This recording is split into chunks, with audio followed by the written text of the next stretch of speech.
Where do I even start from here?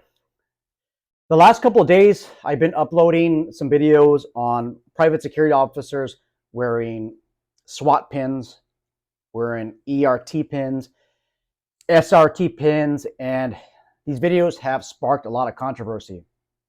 A lot. A lot of people are upset. I had about maybe 7 people unsubscribe from the channel. Those people who unsubscribed are probably business owners, or they are probably the ones that are sporting the SRT pin or the SWAT pin. I'm going to make myself extra clear here. Please listen, you guys. I just feel like sometimes some of you are watching like 5 minutes of the video, not watching the whole thing, and then just commenting. I am totally fine with you putting an SRT pin, an ERT pin, a SWAT pin, those pins that reflect tactical units. I am fine with you putting that on your uniform. Even the TECC pin, a life-saving pin, COVID-19 pin. I am good with you guys putting that on your uniform with one caveat, that it's earned. Not everybody agrees that security should have these pins. I'm sure that there's a lot of law enforcement, a lot of SWAT team members, a lot of SRT members in correctional organizations that believe that security should not have those pins. I believe security should have those pins if they are earned. You also have to look at the employer context. If your employer doesn't want you to put that on there, there's no sense of being upset because you can't wear those pins. You have to follow the direction of your employer. On another note, if you work for one of these employers that allow you to put these unearned pins on you, or patches that say ERT, when you haven't went through a rigorous selection process, you have no additional training that's more than your standard security officer training, you should be asking yourself, should I really be working for this employer? I mean, it does look neat. It looks cool. I personally do not sport my SWAT pin. I don't even own a SWAT pin. Maybe in a year or so, maybe I might put one on. But look at this. In law enforcement, those guys that are sporting the pins, even military, okay, are they wearing these pins on a daily basis? And I would argue that they're not, because you're going to get them dirty. You're going to get them scratched up. You're running after somebody, jumping over the walls, they're going to get scratched up. So why have them every day? So just to be clear, you guys, I'm good with that. Okay? But earned. But there's some people that believe that it's okay to put unearned SWAT pins, unearned ERT pins. And then the next question is, what would I consider earned? Like what type of training?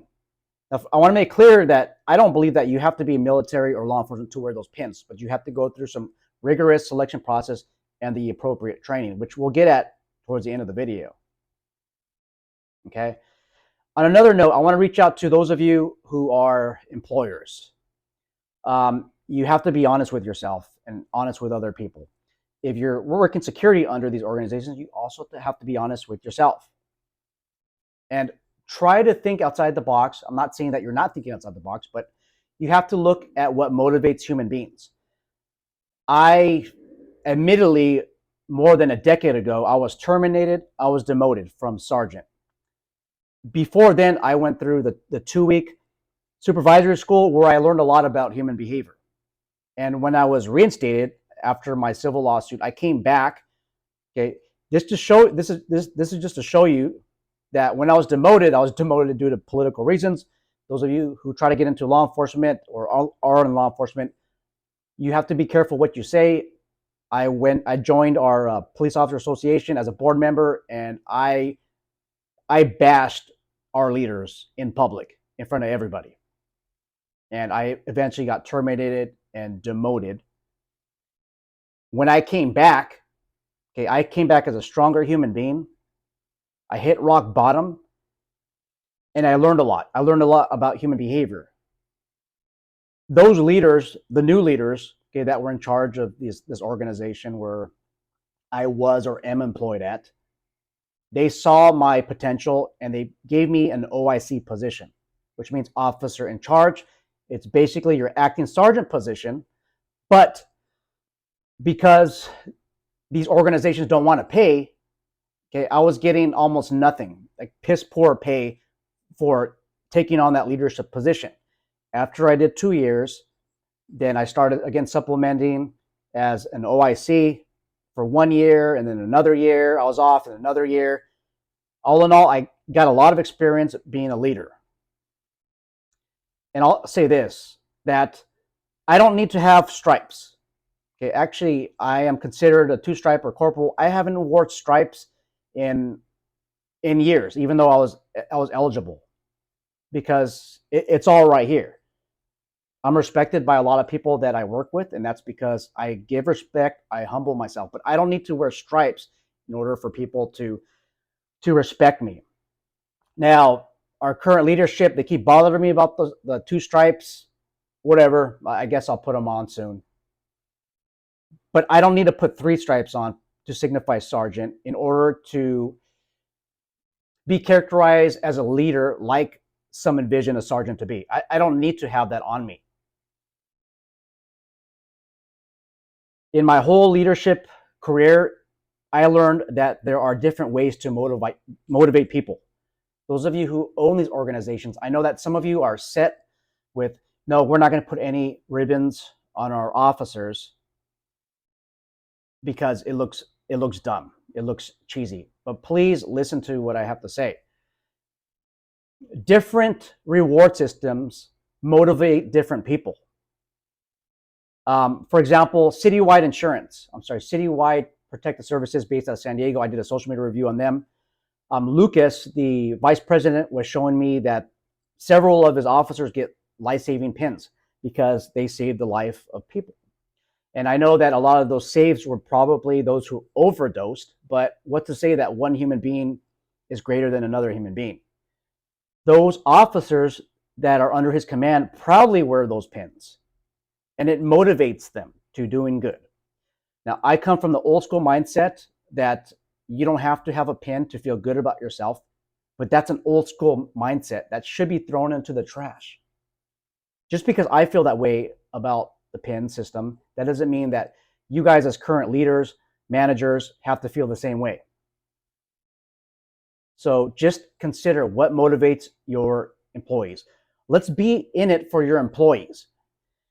When your employees are satisfied, they're going to go out of their way to work for you. And I've seen that, guys. I've seen that over the last 10 years. I had to go through the 2-week California Post Supervisory School, and I actually earned my Post Supervisory certificate, which makes me eligible with that and my experience to promote to a commanding officer position. But that leadership school was it was great. It was the best. And they showed us how to motivate different people. Not everybody is the same. Okay? So that's all I have on employers allowing their employees to wear pins. I've been talking to Mike from the Professional Security Journal, not Mike Alvarez, but this is another Mike, and I'll talk to Mike. I could also talk to Mike. I want to create a system where you're able to wear a pin, an SRT pin, a SWAT pin, but you have to go through a rigorous selection process, a PT process, physical training process, and the proper training. Maybe 1-week training, 2-week training, and that would allow you to wear a pin. That would take away the whole stolen glory concept that military and law enforcement hate. And I will debate with any law enforcement officer, any military veteran, and I will debate with them that those pins are earned as long as the selection process was made appropriately, as long as the training process was made appropriately. I believe that in order to gain respect from at least law enforcement, I can't speak on the military side, but at least on the law enforcement side, at least the PT qualifications, it needs to be similar to PT qualifications at least one SWAT academy or a couple of SWAT academies. That way you can always say, and I could say the same thing of, well, that guy that graduated from the SWAT Academy has to meet the same physical requirements as this person who is private security, who does not have a military or SWAT background or police background. Same type of qualifications across the board. Maybe even consider an FBI handgun shoot, which is actually kind of difficult to get at 80%. But we need to set some standards rather than just, oh, you know what? We need a mobile force division. Here, throw this SWAT pin on. Or, hey, you were military? Okay, you work supply? You're still military. Throw on this SWAT pin. It makes us all look good. Let's change the standards in this industry. Let's work together. And you don't have to work with me, but work with your leaders. If you would like to work with me and us, please forward me through my email, ssundahl@yahoo.com. It's ssundahl@yahoo.com. Let me know what you think the requirements are. Physical requirements. If you don't think there should be any physical requirements, then tell me. But what are the selection requirements that you think would be effective in the private security sector? Maybe a course of fire. If you think training, well, what kind of training and how long? What's the duration?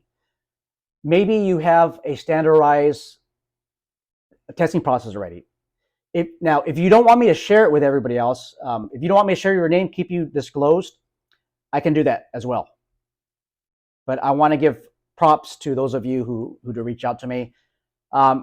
With Mike from the Professional Security Journal, I'm going to be careful with what I disclose. I'm going to probably have to direct you guys to his channel because I don't want to disclose information that he wants to hold confidential. I mean, he said this in other videos that he worked as a contractor and went through law enforcement qualification to get to his security assignment.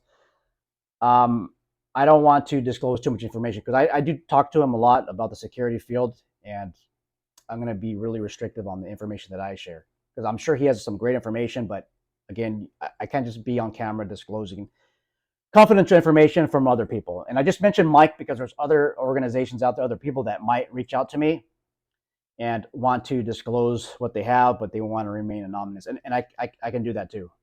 I have never burned anybody on camera where I promise to have them remain confidential. Another note, if you have a security organization, you have your ERT pins, your SWAT pins, and you have no qualifications, you never met there's no standards that you met. You just think that you can hire somebody and then just throw pins on. I got news for you. You could be next in the next video. You leave your social media open, then you're leaving it open for review. By the way, welcome everybody that made it to my Instagram channel. My Instagram channel is The Firearms Trainer. It's common spelling, The Firearms Trainer. You can find me on there. That's where I post a lot more details on my off-duty life and just my journey as a law enforcement officer. Okay. I know that a lot of you don't care what I have to say. You're against the pins. I get it. That's fine. Thank you for chiming in on the other videos. Your input is still valuable. That's all I got. Take care, guys. I'm out.